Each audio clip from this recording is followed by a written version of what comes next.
Start whenever you're ready, okay? All right. Good morning, class. Today we'll be talking about muscular strength and endurance. These are two things that tie into our health and fitness subject area of this health class. So first off, I want to ask a question. So just turn your neighbor next to you. Take 1 minute to do this very quickly. What do you think muscular strength and endurance are? How would they separate? What would be your definition, in your own words, of muscular strength and muscular endurance?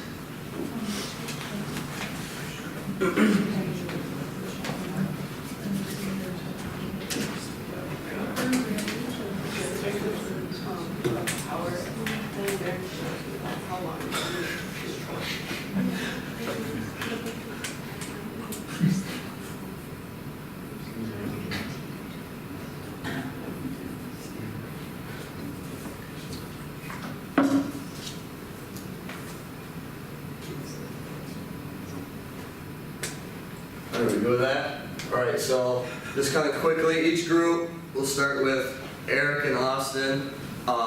What is one thing that you thought about muscular strength and what that is? The strength was like your overall ability to, like your overall strength, like how much you can lift, things like that, on like a lower rep, lower set spectrum. So low reps, higher strength or higher volume, I guess, higher amount of weight, but weight. All right, good. Stuff, Leslie.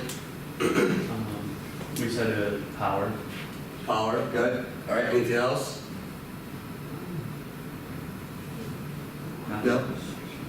Amanda and Brooke. What you said? All right. So what about muscular endurance? What do you guys say about that? Sorry, We said like you doing like more reps.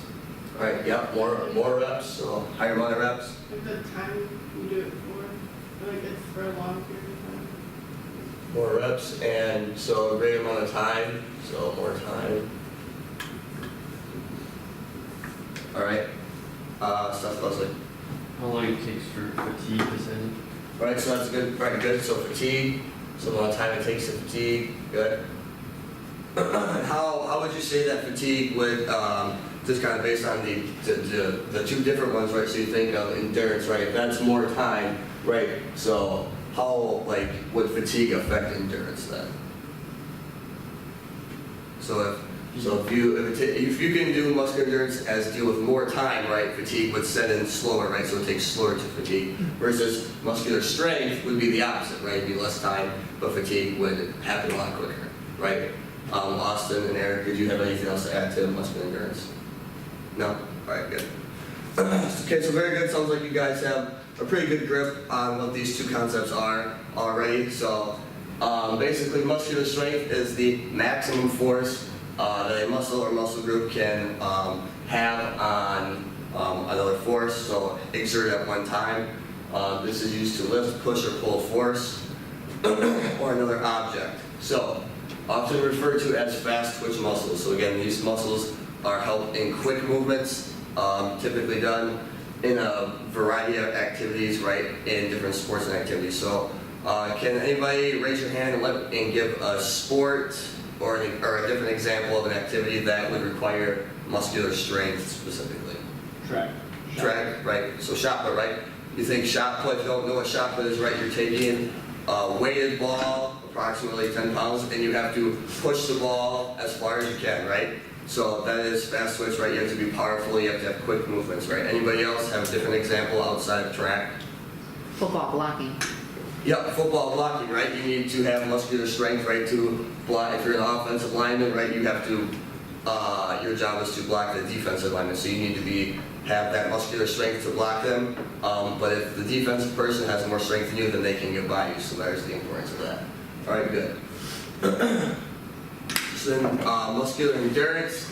Muscular endurance is the ability to exert energy or perform a specific muscular action over a longer period of time. So that's where we have more time right here, so that's good.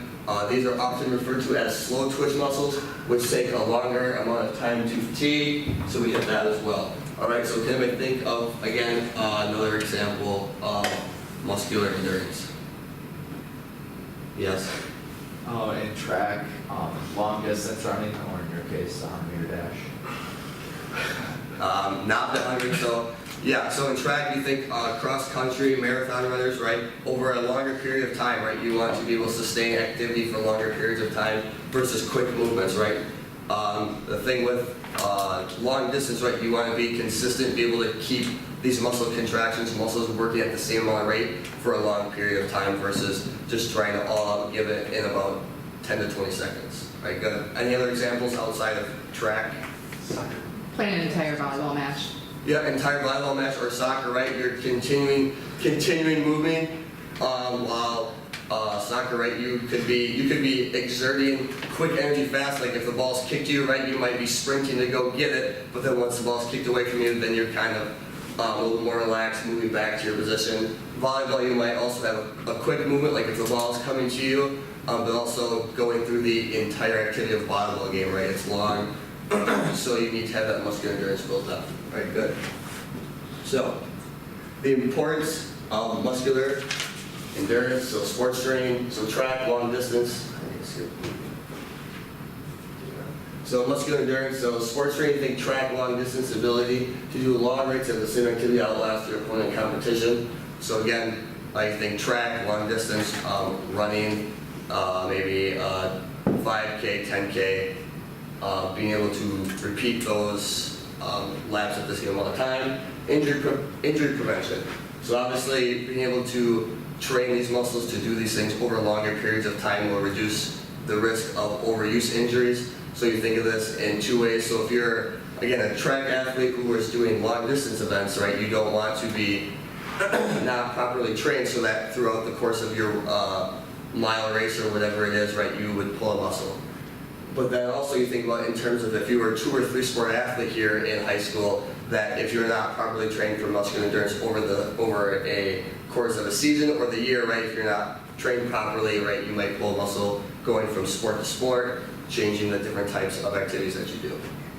And then in daily life, the ability to go through your day, do your daily chores and not have shortness of breath, and basically be this, you think of like, a common example would be like your grandma at Thanksgiving dinner, right? She's preparing the meal, then she has to clean up, and then afterwards, right, she wants to go and sit down and watch TV, right? So having that endurance to continue your day while doing your daily activities. I don't know where my other slide is, but the other slide is, I don't know why it's not on there. The importance of muscular strength. So you think about this, we gave the example of tackling in football, tackling, blocking in football, so being stronger than your opponent, right? If I'm the ball carrier and I'm stronger than the person trying to tackle me, right, they're not going to have a very easy time trying to tackle me, or vice versa. If the person trying to tackle me as the ball carrier can tackle me, then being stronger will help them.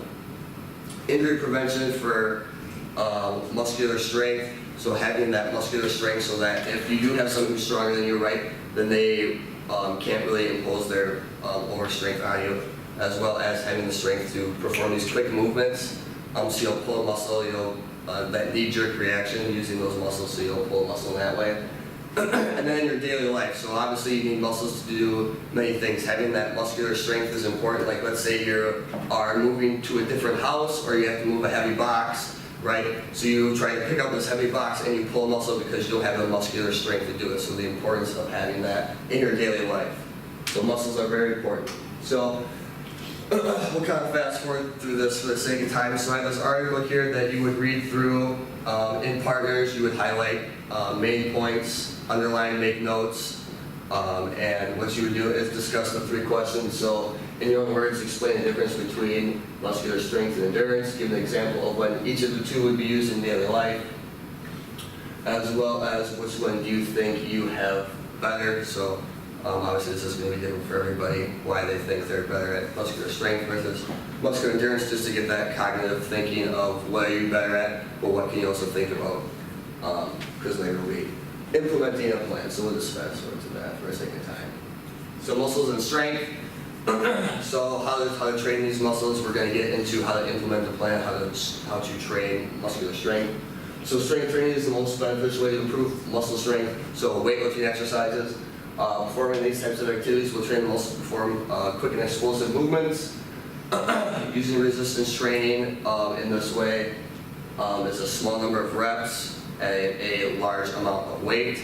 This also means that you will be having a larger break because you want your muscles to be well rested so they can exert their full amount of force at the number of reps that you'll be doing. Muscular endurance, however, is different.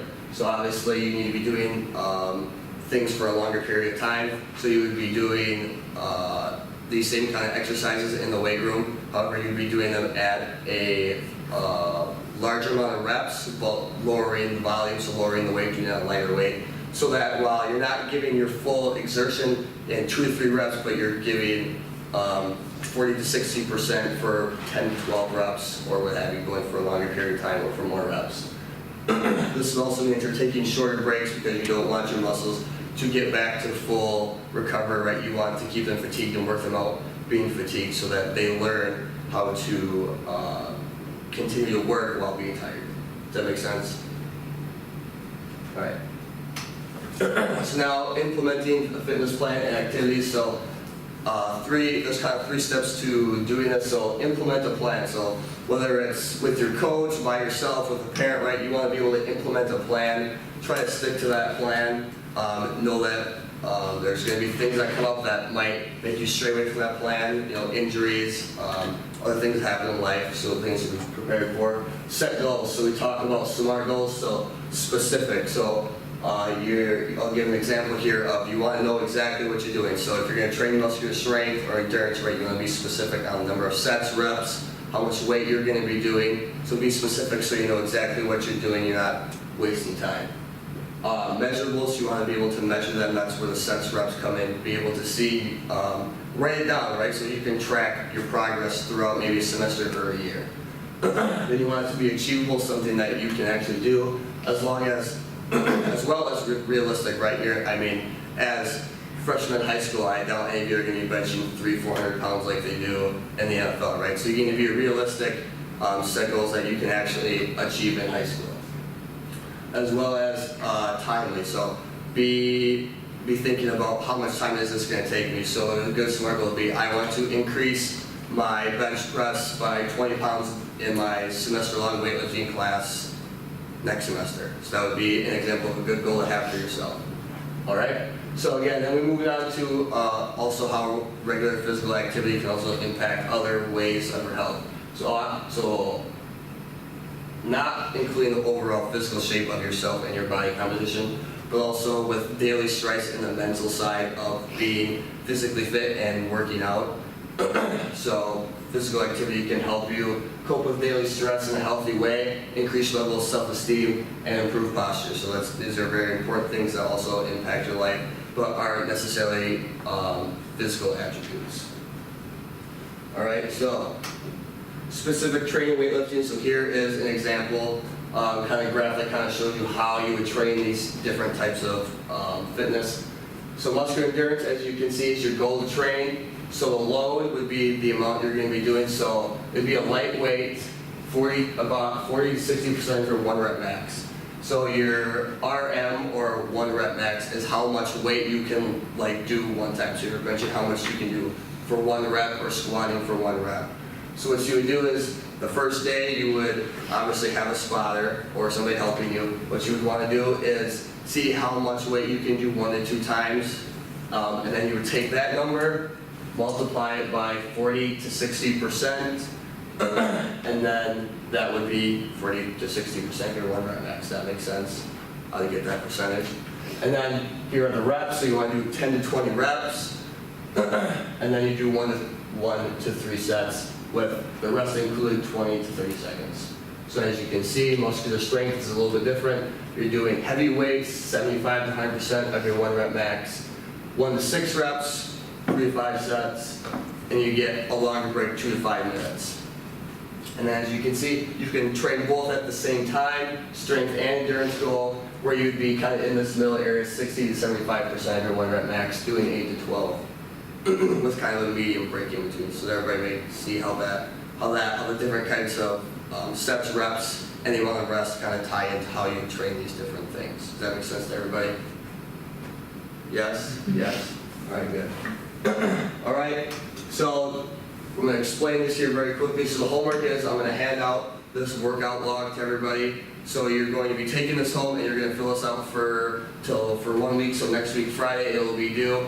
And so what you're going to do is obviously fill out the exercise you do and then write down what type of fitness you think it is, so muscular strength versus muscular endurance.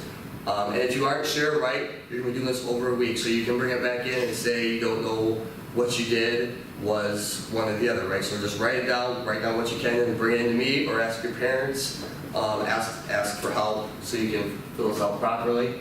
So the exercise, what you did, the set number of sets. So again, if you're in a weightlifting class or you're lifting for a sport, write these things down. The amount you did, and then the reps. Now, obviously, there are things you're going to be doing for time. So, like, let's say that it's Friday, so tonight, you go home and your buddy calls you and says, hey, you want to go for a bike ride, right? That would be a type of exercise you could write down, right? But there's not really a set weight or reps you did for that. So just write down biking, and then whether you thought it was muscular strength and endurance, and then put down, instead of in steps, you can put them on a time limit. So if you went on a 15-minute bike ride with your friends this weekend, right, you could write that down and just put down the time. Does that make sense to everybody? All right? All right, well, that's all we have time for. Thank you, and make sure you fill out your workout log you'll be due on Friday.